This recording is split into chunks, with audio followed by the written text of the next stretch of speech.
主要连接柳营甲东山的南81线中溪桥，嘛是柳营科工区主要的通勤道路。不过因为长度甲牛底高度不足，每到雨季，时常因为河道薄重，造成交通中断。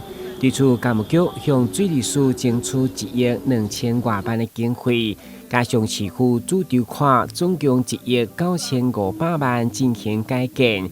经过2天的时间，18号伫闹热的人西座顶，甲这些民代乡亲的见证，由市长亲自主持剪彩通车仪式，场面相当热烈。请剪彩，有请南方一线重新桥海线工程正式通车。桥是原先旧桥是民国70年代到现在也已经30-40年了哈。